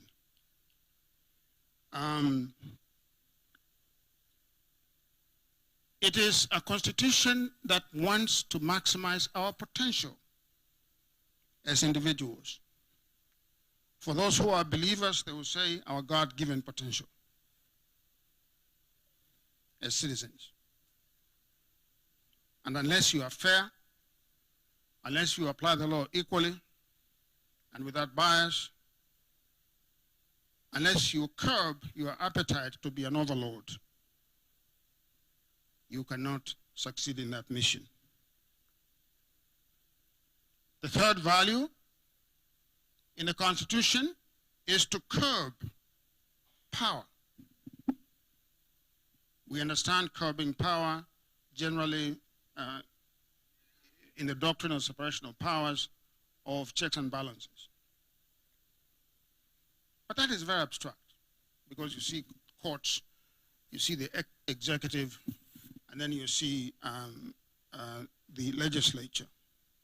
But it is really in your institutions as regulators where these matters come to life, where the law is really applied. We can pass all the most beautiful laws in the country. We can have the most beautiful constitution. But unless in your heart the power is curbed, in your heart that you intellectually submit to the constitutional confines of official power, we can never do that. That will lead us to wastage of public resources. It will lead us to corruption. It will lead us to unethical conduct, and it will lead us to corruption.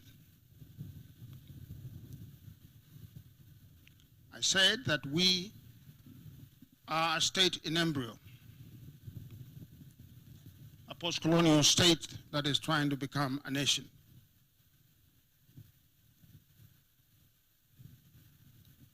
We are not going to become a nation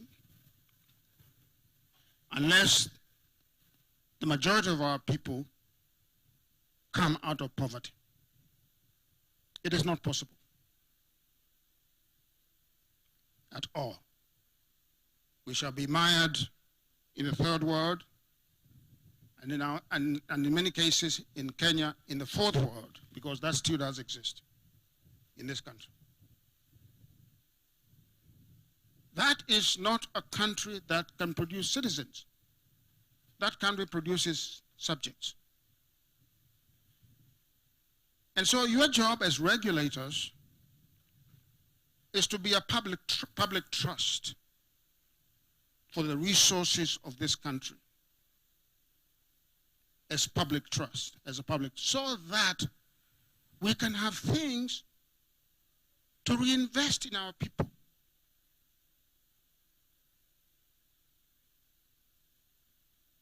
You know, so that, you know, when you go to the United States or to Europe, you stop posting pictures of yourself at the airport. It is not an achievement.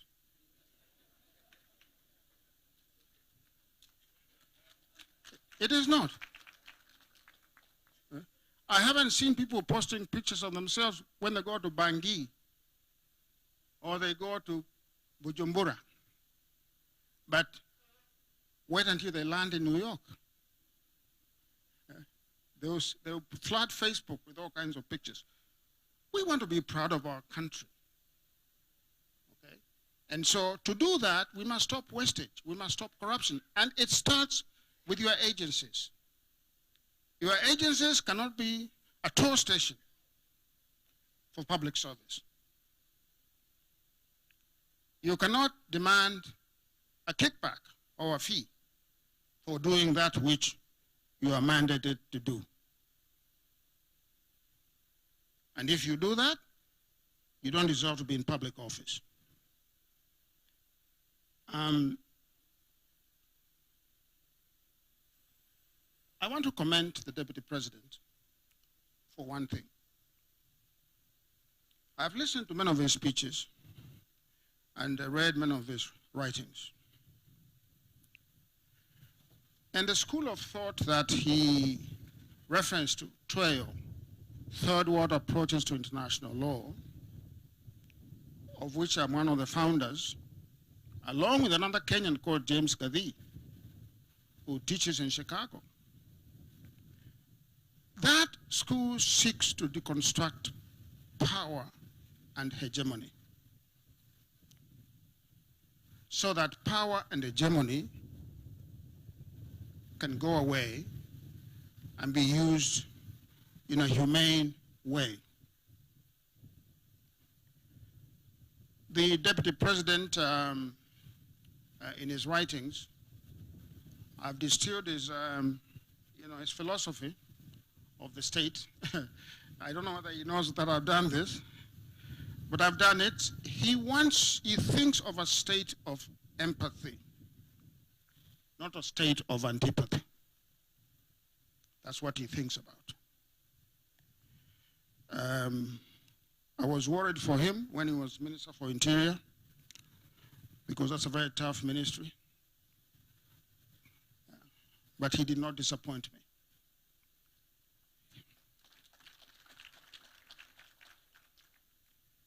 Because also, we must understand that we have a country. And if we have no country, there's nothing to protect.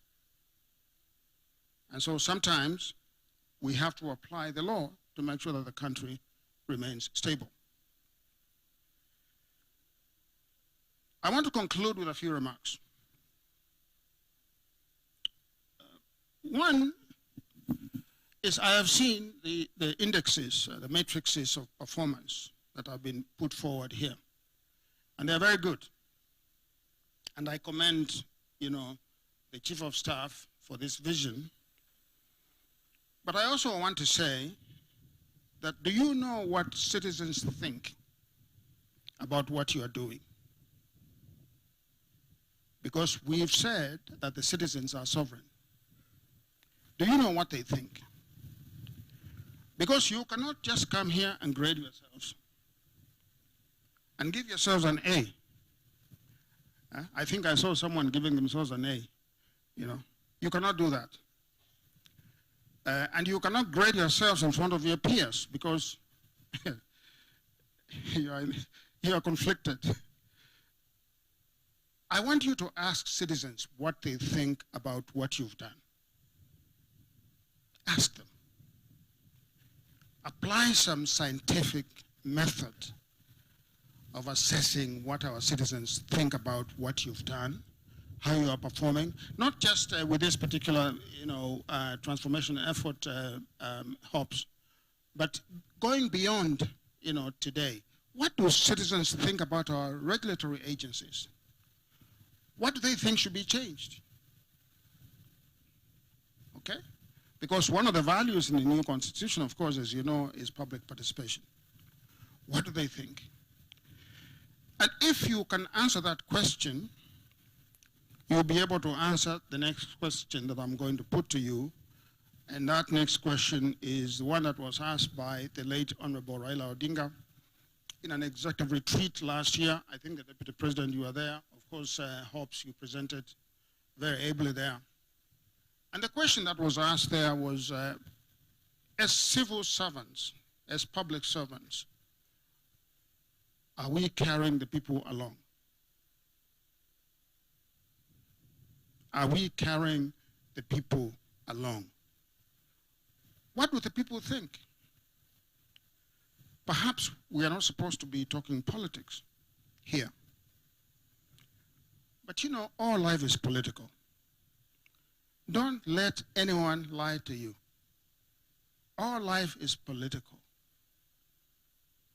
Our ability to execute these great ideas, the beta program, and all of them, will depend on what the people think in 2027. What do they think? Okay? Are we carrying the people along? I leave it there. Thank you so much.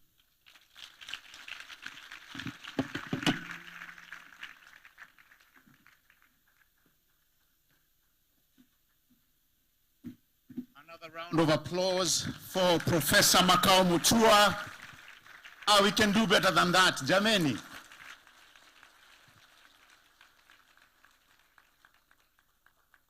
Thank you, Professor. Your Excellency, our chief guest, our host, kindly allow me to lead this next session, and with your permission, this next session is, as you can see on your programs, is the photo session. And since I do not want to be reprimanded, I will ask my boss to ask his boss to stand up so he can lead him to where the photo session will be. So let us be upstanding as our host leads our chief guest out, followed by the PSS.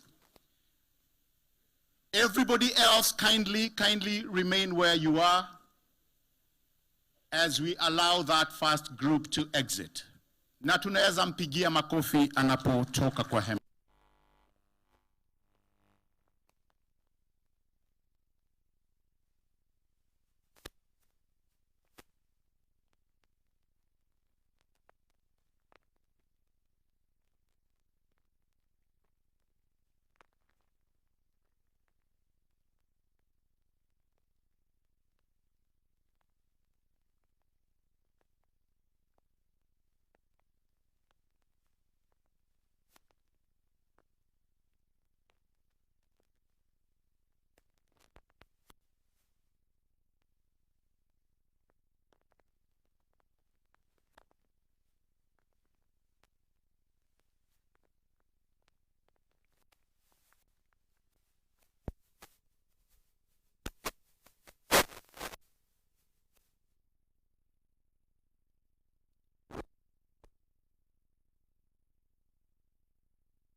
Ready?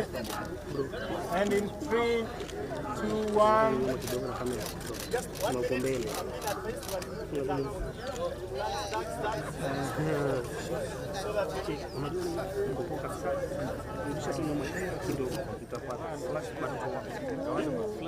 All right, ready? 3, 2, 1. Thank you.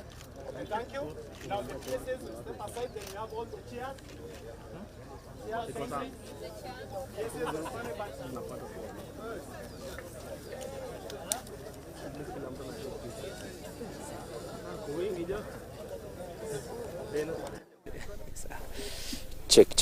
check.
Proceed.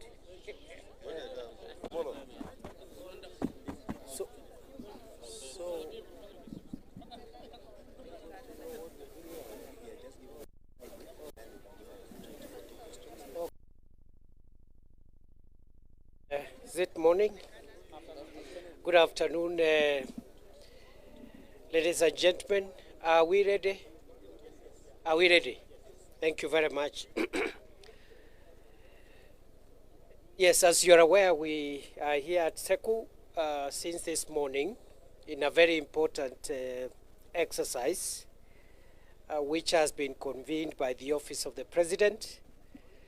What we have here is an annual meeting of all government agencies that deal with regulation.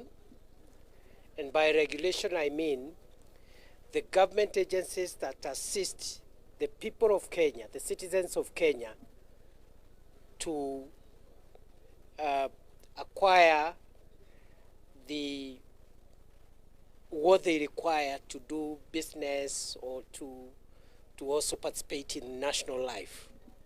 So we have regulators from all sectors, from agriculture, energy, food, and so forth and so forth. We have about 127 regulatory agencies that are meeting here. As I have said, this is the third annual meeting where we meet to look at the progress made and the impact we are creating to our people. And I think the next 3 days, these colleagues here, led by the head of public service and the PSCs who are in charge of the various state departments where these regulators are anchored, will be able to canvass what has been achieved in the last 1 year. The place of what we are discussing here is at the center of our constitutional order and our national life, because citizens of this country interact with government in terms of how government is able to assure them that the environment is protected, the water bodies are safe from pollution, the houses being constructed are regulated by the relevant agencies to make sure that they are safe. And so for us, this is where the rubber meets the road, if I may say so.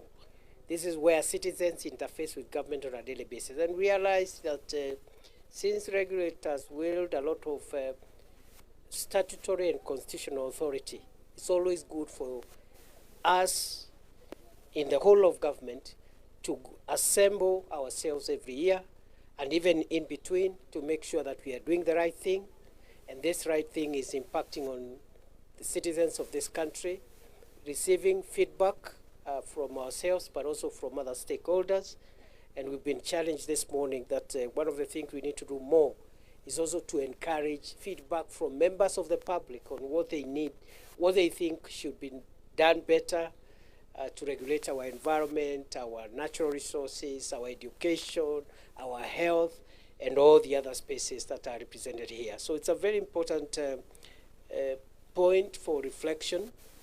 And we've had an opening session this morning where we've been reminded why this is important. We've been reminded that our country is run by a constitution that places the people at the center of everything that we do, and what government functionaries and agencies do or should do is to facilitate the people and not to prohibit the people from realizing their potential. So we've had a very good broad view of things at the start, so that we understand the nature of our country the constitutional and legal foundations on which it is based, and the ethics and the theory that should help us as public servants to serve the people. Because the people are bigger than government. You know, that's the first lesson we've just been taught by our senior here, Professor Makao Mutua, that the people are superior to government, and government exists to serve the people. Number two, even as we talk about regulation, we are just facilitating the people to realize their socio-economic potential. We are not trying to inhibit them from doing this and doing this. And the presumption is that the citizens are entitled to what they are seeking to do unless there are constraining factors. There is a presumption of the legitimacy of their pursuit. And we've had a very good starting point. And I'm looking forward, although I may not be there throughout, through the colleagues who are remaining behind. We are looking forward to a lot of useful lessons that we can pick as servants of the people, as government functionaries, so that our service delivery ideology is wired in line with the constitutional paradigms that govern our country, so that we don't become the bosses of the people. We become servants of the people as we are, and presume that the people should be given priority over the offices we hold and the functions that we perform in the public sector. So we are very happy to be part of this, and we are grateful to SEKU for giving us this wonderful environment for reflection and for cross-pollination of ideas. We are extremely grateful, and this just speaks to how successful our nation has come, how far we've come. You know, in Kitui County here, you have this kind of a facility that can host all these senior people. And I think these institutions that we are putting across the country will help us even achieve some of the national objectives that we are looking at in our journey to move into the first world. We've also been reminded of the need for us to know that the things that we look for as a nation will not be possible unless we fight poverty and make the citizen empowered. If you have large sections of the citizens not able to assert themselves, not empowered, especially from the bondage of poverty, many of the things that we want to do and to see will not happen.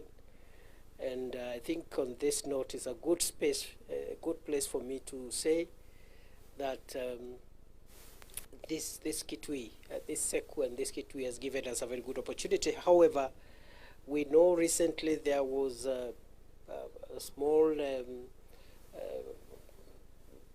but quite consequential security issue here when we lost some people in this county.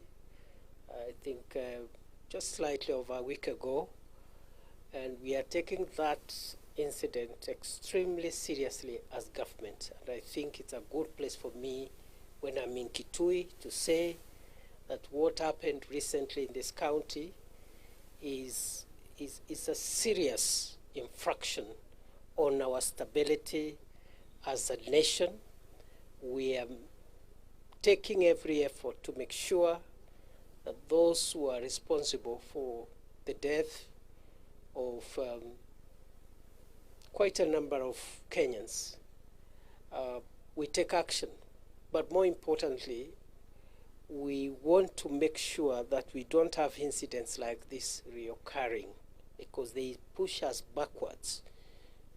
After we've taken some steps forward, this kind of happenings push us backwards. And therefore, on behalf of the government of Kenya and on behalf of our security managers, I want to give the assurance to the people of Kitui that we will return normalcy and sustain normalcy. It is barbaric for citizens to kill one another for whatever reason, for people just to wake up and take weapons and go and use those weapons on their own fellow countrymen and women. It is barbaric. It pushes us backwards. And therefore, we are taking that very seriously, and already some progress has been made in terms of accountability, but we will not be satisfied until finally we get rid of ourselves. We get rid of this kind of problems from our midst. And I know, as a former security minister, I've been in this part of the country many times. We've had similar incidents. The current one was between residents of Tana River and residents of Kitui. We've had similar incidents between residents of Kitui and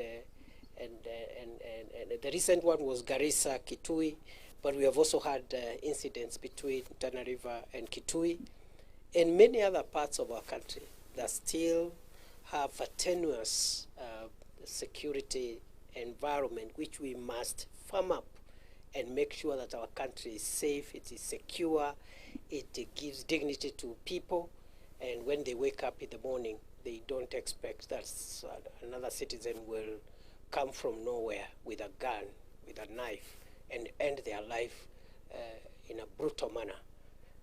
So I thought I should mention that while I'm here, but that is what brought us here. If there is one question, I can take it, because I don't want to keep these colleagues here for long, so that we go back and continue with our deliberations. Your Excellency, speaking about the insecurity in this part of the country, I'm sure you are aware about the number of people who have died. Can you talk to the country about the specific actions? And again, we've had politicians saying they own camels all over, and the residents of this region have been pleading the government to get those camels out of their places, out of their farms, out of the neighboring game parks and reserves. What is the government position on this? The position of government, first and foremost, is peaceful coexistence among the people of Kenya. Secondly, the position of government from a security standpoint is that the ever-occurring incidents of conflicts between pastoralists, farmers, and other resource issues that bring this kind of incidents, we must find a permanent solution. And I don't think anybody has a right to graze another person's crops to save their livestock from death. As much as saving livestock from death is a legitimate objective, it cannot be used as a basis of violating the property rights of other people. We've already started by saying we live in a country that is guided by law and certain constitutional norms. And as much as this constitution empowers every citizen and gives them rights, your right ends at the point where my right starts. And therefore, anybody who thinks they have the right to punch or throw punches in the air must know that that right to throw punches in the air ends where my nose starts. That is the position of government. The position of government is that livestock keepers, farmers, traders, all manner of people have a legitimate right to pursue their socio-economic empowerment, but not at the risk of the rights of other people. So we've made some progress in terms of immediate accountability, but as I've said, it's not enough just to punish the wrongdoer. That's not enough. It's the starting point.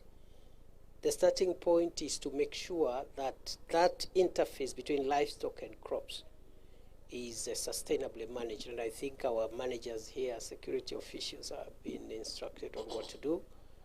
And the relevant ministry is seized of the matter. And the instructions that the government has given is that that should extend to the other places where we have similar issues, so that we should not just say we are doing this because of Kitui, and then tomorrow something else arises in another part of the country. So that's what we are doing. Maybe one last one. Mr. Deputy President, these repeated killings have happened not once, not twice. Perhaps as a senior government official, could you tell the nation who has been arming these camel pastoralists or whatever they are, and what is the long-term solution that as a government you plan to disarm the pastoralists, or are we going to see another scenario of kicking them out and then coming back again at the same time? Because it has happened while you are still the Interior Minister. And just like that one, Your Excellency, when a senior cabinet secretary goes public to say that he owns camels, is that not an admission of guilt on the part of government? And how are you dealing with the perception down here? How is owning camels a crime? Because the camels, the owners of those camels are the ones killing people. Let me respond as follows. It creates an image of political instigation and all that. Let me first say that we should not politicize crime. That is the easiest shortcut to losing the war against crime. And for all recurrent crimes, crimes that keeps on reoccurring, whether it's banditry, terrorism, and other forms of organized crime, the easier excuse is the politicization. Instead of breaking down the infrastructure of crime and violence in a long-term manner. And that's why I've insisted on a long-term sustained approach, because even if a particular incident is addressed and people are taken to court and are jailed for life, then tomorrow there will be another attack, and the other day there will be another attack. And I like the way you put it, that we've had a similar incident like that before, and I've been here several times. There are some measures we took that time that gave us quite a lot of progress. But still, the nature of these conflicts and these criminal activities is that they require long-term solutions, which we are working on. And the same way we have been able to suppress banditry significantly, the same way we have been able to suppress terrorism in the Boni Enclave, northern Kenya for a while. I believe even these resource conflicts and criminals hiding under resource conflicts to perpetuate crime, we will crack them. Even between there is a political leader or a member of government who is involved, that should not be a difficult thing, because, you know, crime is just crime. That's how the way I look at it. You remember 3 years ago, we had a lot of politics around banditry. But that politics, we were able to keep away and take it away from that problem that was affecting our people. So I want to assure the people of Kitui, we will make sure you're safe.